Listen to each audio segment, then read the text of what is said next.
Hello, my dear student. Today's topic is Know Your Computer for class 5th. Let's start. Learning objective जो आज के रहेंगे that is understand how the computer store information, the concept of memory, difference between primary and secondary memory, RAM and ROM. Next है use of storage media, measurement of capacity, understand the basic design of a CPU. Now, what is computer memory? Computer memory is utilized for storing the data or information. It is important to learn about the various type of memory. Let's start. First of all, we need to know what is memory. My dear student, जैसा कि आप किसी भी information को अगर आपको learn करना है, आप अपने एक बॉडी पार्ट का यूज़ करते हो, that is called brain. Similarly computer जब इंफॉर्मेशन को अपने अंदर स्टोर करके रखता है, that is called computer storage devices. तो ये जो डिवाइस है ये दो तरह के होते हैं और ये प्राइमरी मेमोरी के अंदर आते हैं. नंबर 1 है रैम, नंबर 2 है रोम. What is RAM? RAM is a short-term memory. It is a random access memory. It is also called random access memory. Random access का मीनिंग होता है इसके अंदर आप रीड और राइट दोनों काम कर सकते हो. It is volatile in nature. Volatile means it is a short-term memory. As data is stored temporary, it means इसके अंदर डाटा जो है हम टेम्परेली कुछ टाइम के लिए स्टोर करके रख सकते हैं.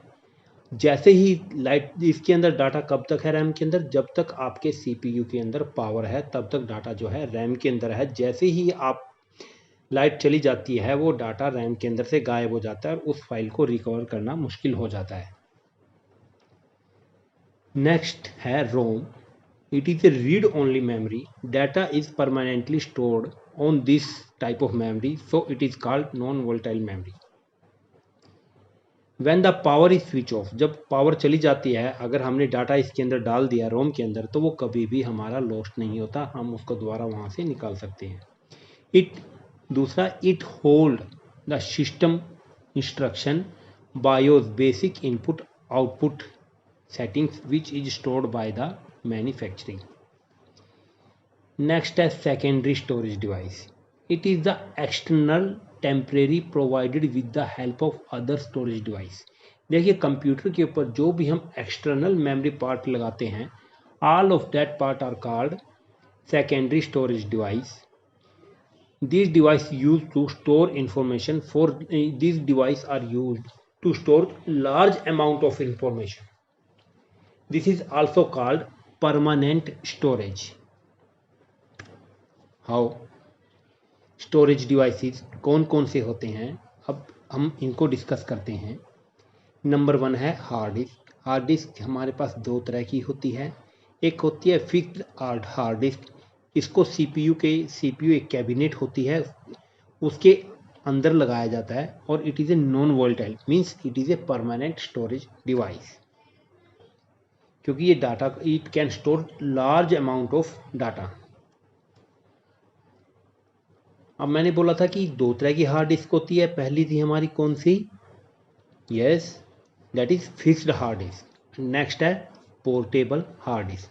You can say it is also called USB hard disk. जिस तरीके से आप पेन ड्राइव का यूज़ कर सकते हो ऐसे ही हम इस पोर्टेबल हार्ड डिस्क का यूज़ कर सकते हैं. ये भी डाटा स्टोर करने के लिए यूज़ होती है. नेक्स्ट है ब्लू रे डिस्क. जैसे हमारे माय डियर स्टूडेंट आपने सीडी और डीवीडी को देखा होगा, तो blue ray disc is a new concept with higher storage capacity. तो सीडी के अंदर डाटा बहुत मैक्सिमम 700 या 800 MB तक का आता है. उसके बाद जो हमारे थोड़ा सा लार्ज अमाउंट डाटा के साथ एक नया डिवाइस आया था, दैट इज नया स्टोरेज डिवाइस आया था, दैट इज कॉल्ड डीवीडी. वो हमारा 3 GB या 4 GB तक का डाटा स्टोर कर सकता है. उसके बाद एक नया उन्हीं के तरह का एक डिवाइस और है मार्केट में, date is called blue ray disc. इसकी स्टोरेज कैपेसिटी जो है 20 GB तक हो सकती है. नेक्स्ट है, आप सभी जानते हो pen drive, you mostly use this.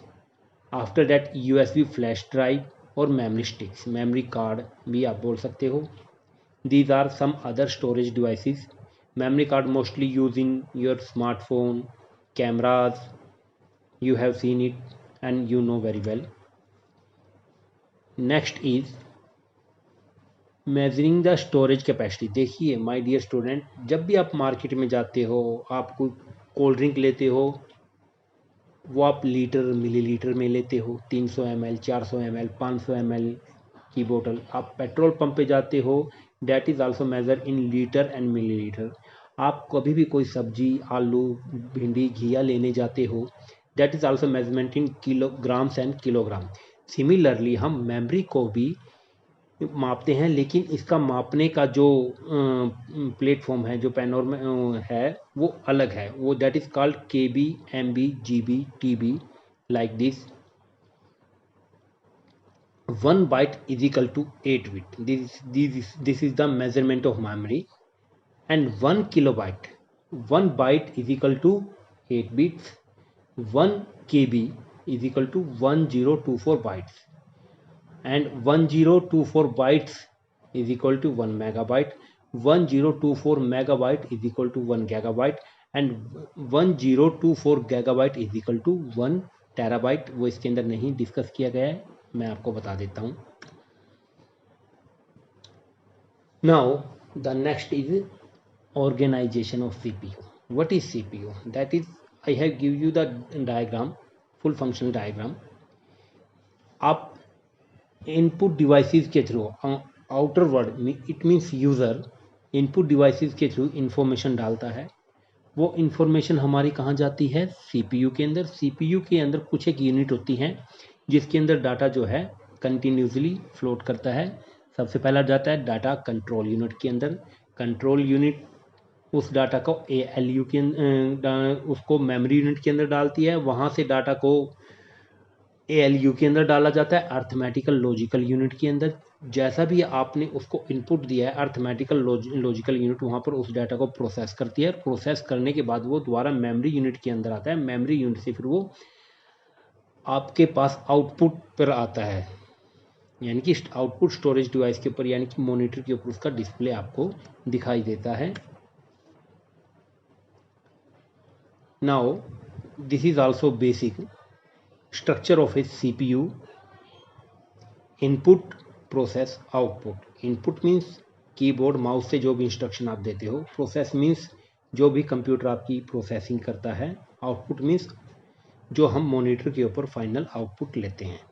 And what do you mean by the input? The input device that give the data and instruction to the computer called input.